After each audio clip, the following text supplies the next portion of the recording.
Nous sommes aussi dans une période où nous avons entendu beaucoup de bruit à la suite de la procédure qui a eu lieu à Terme Sud. Je voudrais vous faire 3 précisions d'une importance capitale pour que nul n'en ignore et que l'on puisse mieux comprendre ce qui s'est réellement passé. Il faudrait rappeler le cadre juridique. Se rappeler que la terre dont il s'agit à la cité, Terme Sud, appartient bien à la Comico. Ceux qui ont eu à le contester ont eu à recourir à la justice. Et toutes les procédures ont été menées devant le juge du fond, où ils n'ont pas eu gain de cause, devant le juge d'appel, à la cour d'appel de Dakar, où ils ont perdu, devant la Cour suprême, où le recours a été rejeté. Cela signifie que le droit est du côté de la Comico des armées. Et cela a duré 12 ans. C'est énorme. C'est pourquoi le président de la République, Macky Sall,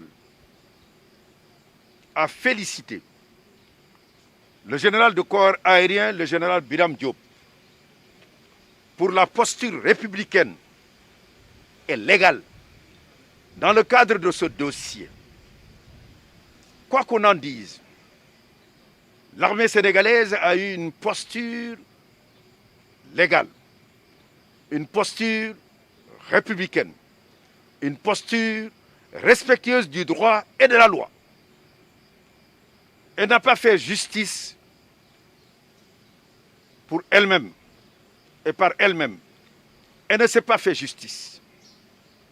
Justice lui a été rendue par des tribunaux et des juridictions compétentes du Sénégal.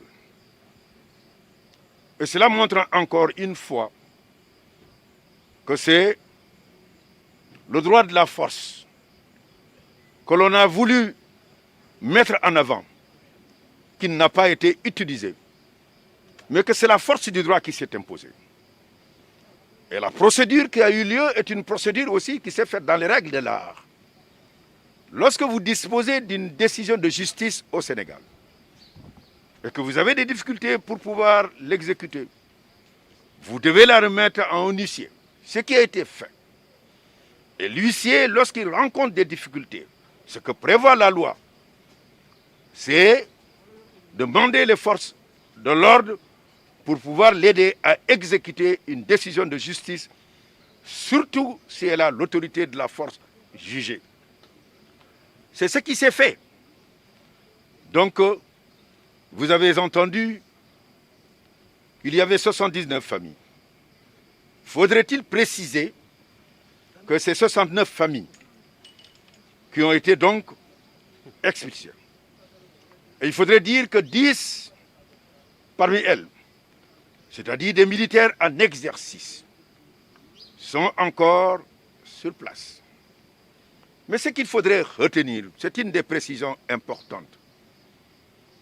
Il fallait que ceux qui étaient là, qui avaient eu droit en haut moment, quand ils travaillaient, quand ils étaient en activité au sein des armées, qui ont bénéficié des logements, qu'ils puissent céder la place à ceux qui attendent. Je vous donne un exemple très simple. L'exemple vient d'en haut.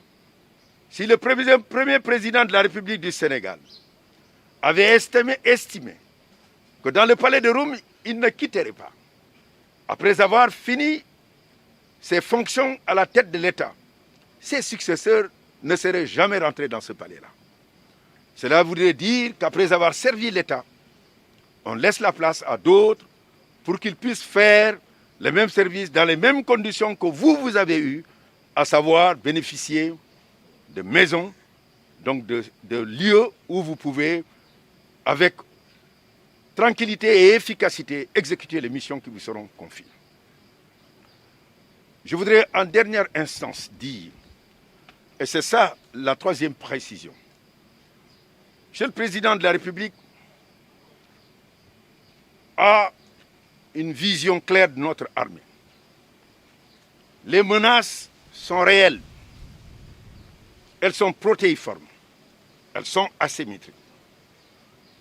Tout autour de nous, je ne citerai pas de pays, mais vous comprenez que nous devons continuellement être dans une position préventive, dissuasive, pour apporter les ripostes nécessaires au moment où il le faut. Et pour cela, dans le programme 2025, il est important à la fois que l'on puisse insister sur la formation, c'est un pilier fondamental. C'est pourquoi nous sommes là ce matin. Insister sur les infrastructures, c'est un élément fondamental. Insister sur l'équipement, c'est aussi un élément fondamental. Mais aussi les conditions de vie, les 4 piliers fondamentaux qui constituent l'ossature du programme 2025. C'est dans ce cadre que le président de la République a donné toute l'assiette foncière de Terme Sud aux armées sénégalaises. Il a annoncé au général Biram Diop pour que les 15 hectares qui sont à Terme Sud puissent revenir entièrement à l'armée. Et même la Comico qui se trouve sur 2 hectares doit céder la place pour que l'armée puisse utiliser cet espace et ainsi loger près de leur lieu de travail les soldats, les mariés, mais tous ceux qui, officiers comme soldats du rang, pouvant bénéficier alors, de ce logement, puissent faire dans les meilleures conditions leur travail. Cela est une mesure importante qu'il faudrait souligner.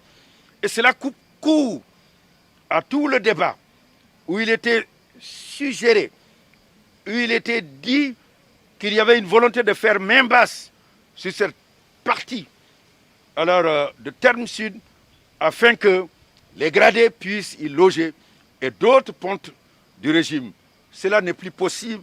Le président de la République a pris la décision la meilleure qui entre dans le cadre de la montée en puissance de notre armée qui a besoin d'avoir un espace où elle a la capacité de se déployer en tant que de besoin.